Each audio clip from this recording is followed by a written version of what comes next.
Selamat pagi, Pancaran Kasih Depok. Bapak, Ibu, saudara-saudara, anak-anak, dan seluruh warga jemaat GPIB Pancaran Kasih Depok yang diberkati Tuhan. Shalom, embun di pagi hari. Pagi hari ini kembali saya mengajak kita semua untuk bersama-sama merendahkan hati dan pikiran kita untuk mengakui bahwa Tuhan begitu baik dalam hidup kita semua. Tentu kita tidak menyadari saat kita tidur malam, Tuhan selalu menjaga kita. Dan saat kita bangun pagi, Dia sudah siapkan segala sesuatunya buat kita semua untuk tinggal kita jalani dan kita kerjakan. Akan lebih lengkap lagi dan sempurna ketika kita semua juga mau diperlengkapi dengan firman Tuhan. Mari kita bersama-sama merendahkan hati kita dan pikiran kita untuk menerima berkat dari firman Tuhan. Kita berdoa. Bapa di surga, terima kasih untuk semua berkat Tuhan di pagi ini. Kembali pagi hari ini kami mau datang dan mau memberi diri kami untuk diperlengkapi dengan Roh Kudus-Mu saat kami akan membaca Alkitab yang mengandung firman Allah, saat kami ingin memahaminya, dan Roh Kudus-Mu yang memampukan kami untuk dapat mengerti dan memahami firman-Mu. Karena itu ya Tuhan, berbicaralah kepada kami semua, kami sudah siap mendengarkannya. Demi nama Tuhan Yesus Kristus, firman yang hidup, kami berdoa. Amin. Bapak, Ibu, saudara-saudara, anak-anak yang diberkati Tuhan. Pagi hari ini pembacaan Alkitab kita terambil dalam kitab Amsal, pasalnya yang keempat ayat 8 sampai 12. Penekanannya pada ayatnya yang ke-11. Berkata demikian, Aku mengajarkan jalan hikmat kepadamu. Aku memimpin engkau di jalan yang lurus. Demikian sabda Tuhan. Judul yang menjadi landasan renungan kita berkata, menjunjung hikmat. Bapak, Ibu, saudara-saudara, dan anak-anak yang diberkati Tuhan. Satu pertanyaan yang cukup mendasar dalam kehidupan kita sebagai orang beriman. Mengapa kita harus membaca Alkitab? Apa kepentingan, apa tujuan, ataupun apa kegunaannya ketika kita harus membaca Alkitab? Pertanyaan ini terkadang belum pernah kita bertanya atau belum pernah orang mempertanyakan kita. Apakah perlu seseorang mendapatkan firman Tuhan? Dan ini yang kali kita harus mencoba melihat fenomena kehidupan masyarakat sekarang ini.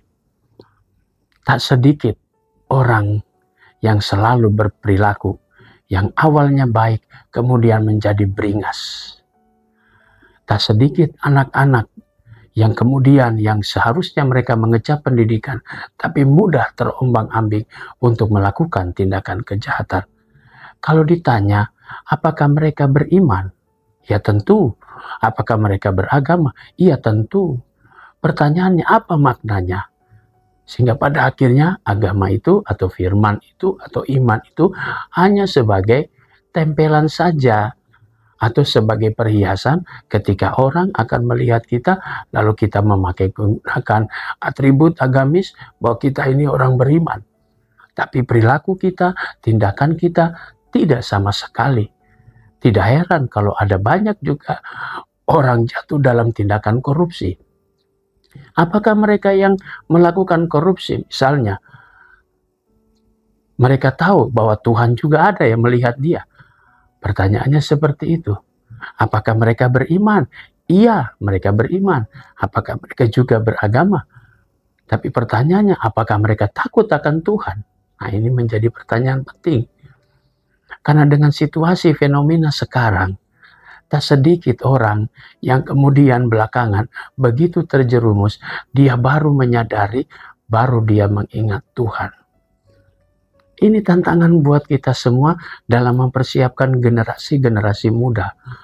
Maka penulis Amsal yang menempatkan diri sebagai orang tua, dia tidak mau anak-anak atau generasi-generasi muda yang kemudian mereka meraih masa depan. Tidak sampai di masa depan, mereka sudah hancur lebih dulu. Karena tadi, kadang iman atau agama atau firman Tuhan itu hanya sebagai tempelan saja. Tidak sampai dimaknai dan direnungkan di dalam hidup ini. Sehingga tidak pernah menjunjung ini firman Tuhan dan ini yang harus saya ikuti. Karena saya takut akan Tuhan. Karena di dalam firman Tuhan ada hikmat Tuhan. Dengan hikmat Tuhan saya bisa melangkah dan saya tetap berpegang teguh dan berjalan dalam jalan yang lurus. Bapak, Ibu, saudara-saudara dan anak-anak yang diberkati Tuhan. Apa yang dikatakan oleh penulis Amsal ini sebenarnya kata-kata nasihat yang indah yang bisa kita lanjutkan kepada generasi-generasi muda kita. Dan itu tugas kita, jangan sampai ada kata terlambat di kemudian hari. Layaknya sebuah tanaman yang kita harus jaga dan siram supaya dia tumbuh sesuai dengan kita punya keinginan. Tapi kalau kita biarkan, di situ tumbuh tanaman, di situ tumbuh rumput-rumputan ilalang dan semuanya, maka dia akan mengampit dan dia tidak kuat untuk berdiri karena pondasinya tidak kuat. Mengapa seorang petani harus bekerja keras untuk membabat ilalang dan yang ada di sekitar tanaman padi? Karena ketika tanaman padi itu tumbuh, dia harus perhatikan mulai dari tanaman sampai dia mau siap panen. Dia harus siap menghancurkan ilalang di sekitarnya. Supaya jangan sampai menghabisi, menggerogoti makanan. Dan itulah pentingnya sebuah pendidikan hikmat dalam keluarga.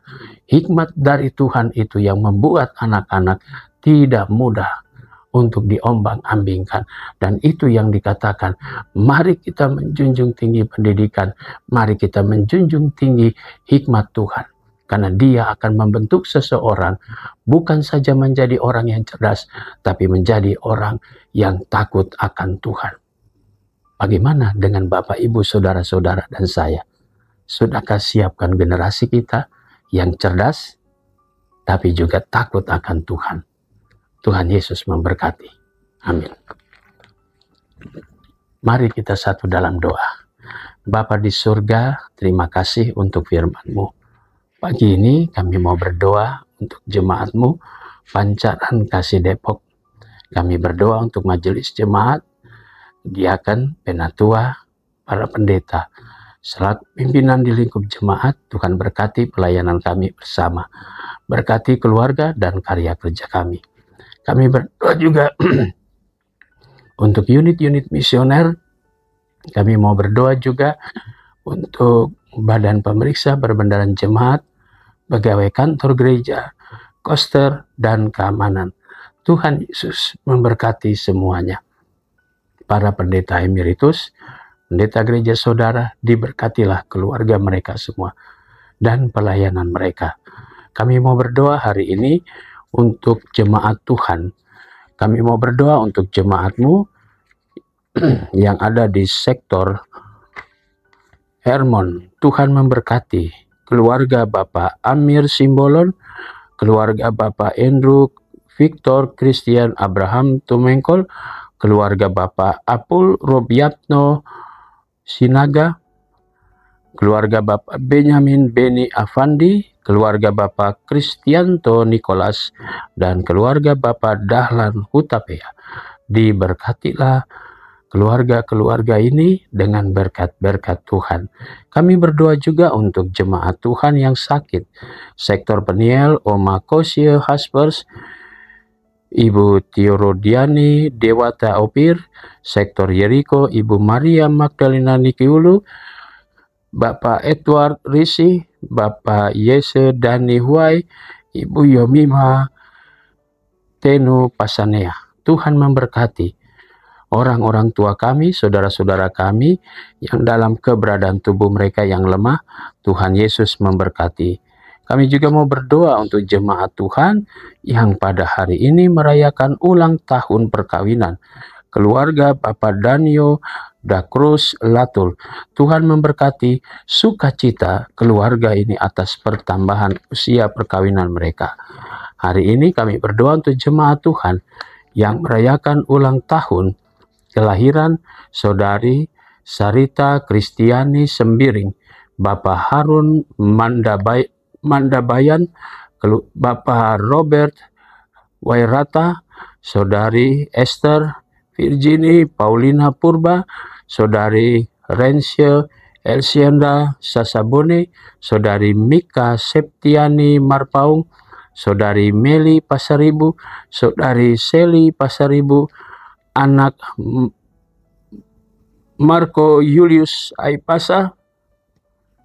Kami berdoa juga untuk Bapak Mikael Reksi Suwandi, Bapak Maruli Tua Sinambela, Saudara Yonatan Waworundeng, Bapak Yohan Huang, Bapak Immanuel Diki Lekatompesi, Ibu Dwi Dewinda, anak Cecilia Ervina Saragi, Bapak Stefanus Adi Putra, dan adik anak Yosia Serlota Fedora. Tuhan memberkati sukacita saudara-saudara kami, anak-anak kami yang bertambah usia. Kami juga berdoa untuk jemaat Tuhan yang sudah lanjut usia, janda duda dan anak-anak yatim piatu diberkati oleh Tuhan. Kami berdoa untuk Yapendek Triguna, Tuhan Yesus juga memberkati baik pengurus, baik juga kepala sekolah, para guru dan para murid. Biarlah kehadiran Yapendek Triguna di tengah masyarakat senantiasa menjadi berkat dalam bidang pendidikan. Kami juga mau berdoa untuk penyelesaian semua surat-surat sertifikat, baik Pastori 1 maupun Depok Timur. Segala halangan dan rintangan yang kami hadapi, kami yakin percaya Roh Kudus-Mu akan bekerja dalam diri setiap pribadi untuk segala sesuatunya. Tuhan akan membuatnya indah pada waktunya. Terima kasih. Ya Bapa di surga, kami serahkan semua doa dan permohonan kami di pagi hari ini hanya ke dalam tangan pengasihan Tuhan Yesus Kristus yang adalah juru selamat kami yang hidup. Amin. Selamat pagi, selamat berkarya. Tuhan memberkati saudara.